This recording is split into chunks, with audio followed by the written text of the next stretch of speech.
Hey, this is Anney. And Samantha. And welcome to Stuff I Never Told You, production of iHeartRadio.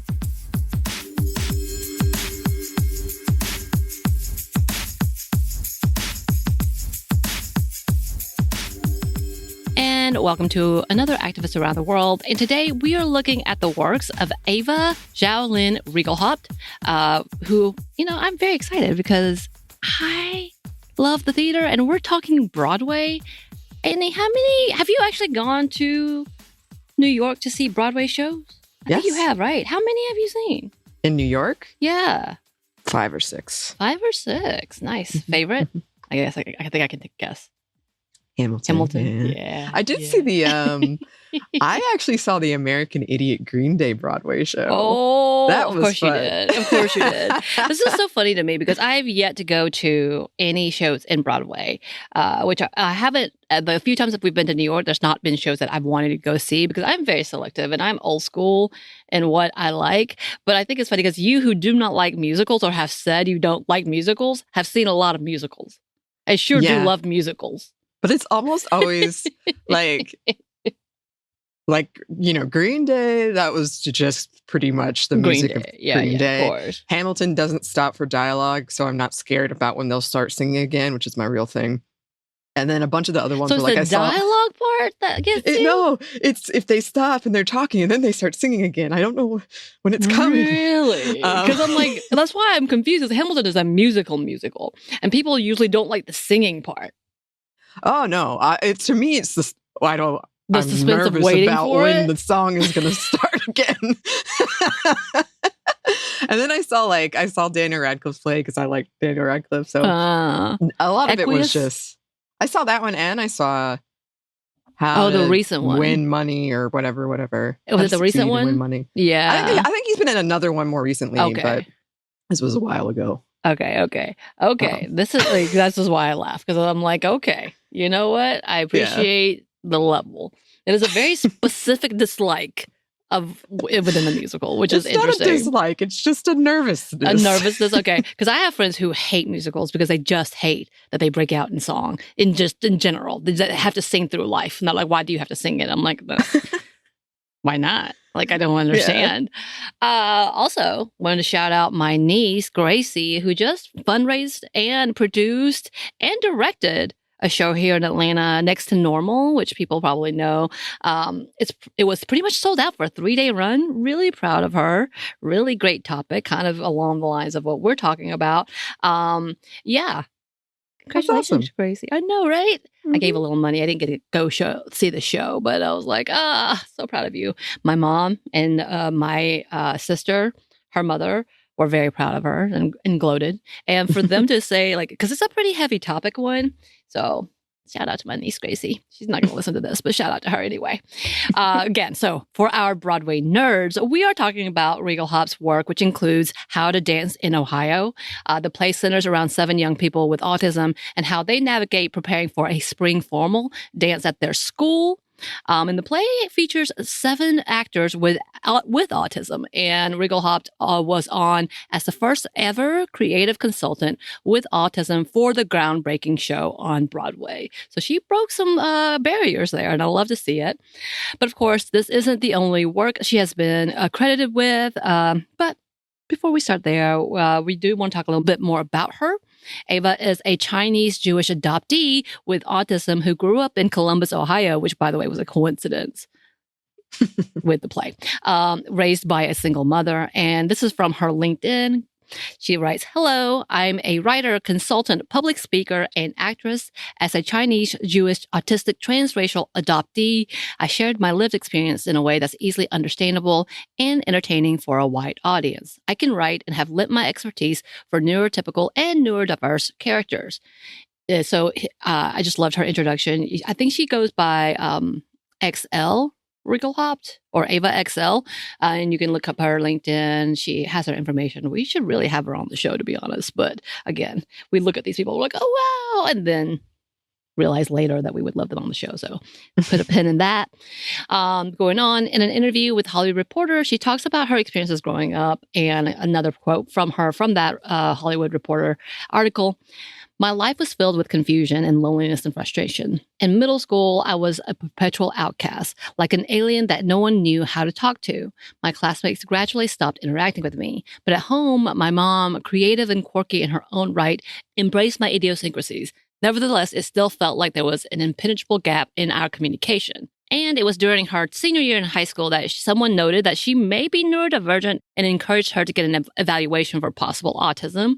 And it was just before her beginnings at Sarah Lawrence, she began to understand and research her diagnosis. So it did come back as that, yes, she was autistic. And trying to navigate this new world was different for her, but she was able to get some help and perspective in the theater world in her sophomore, I believe, junior year of college. So here's what she told The Hollywood Reporter.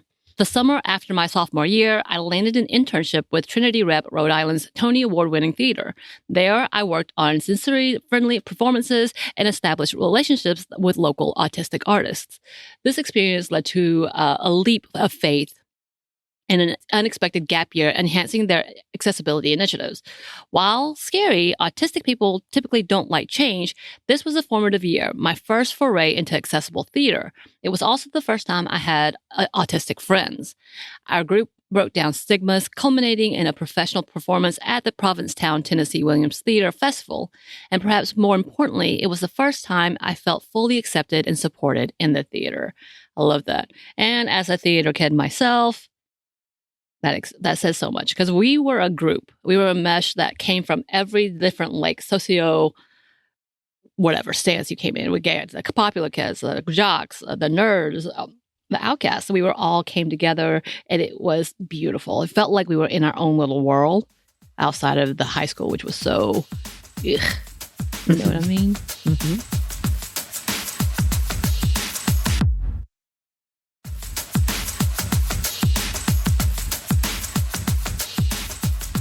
And of course, this was just the beginning of her walk in theater life. After graduating college, she applied and worked with Disability Belongs, a program for people with disabilities in the entertainment world. So a bit about them from their site, respectability.org. They write, the Disability Belongs Entertainment Lab is for disabled creatives working in development, production, and or post-production and careers as writers, directors, producers, cinematographers, animators, and other production roles. So they've been around since 2019, helping to create supportive networks and hosting labs that allows for collaboration, feedback, and mentorship. And one step further, they quote, connect disabled creatives to studio executives and other decision makers who will provide mentorship leading in higher employment rates among the talent pipeline of alumni. I actually really love that, because we know a lot of adulthood is about the people you know. Mm-hmm. I wouldn't be here if it weren't for you and Caroline. So, mm-hmm. You gotta know some people sometimes. And soon, Rigelhaupt was able to connect with decision makers that would lead her into the entertainment industry.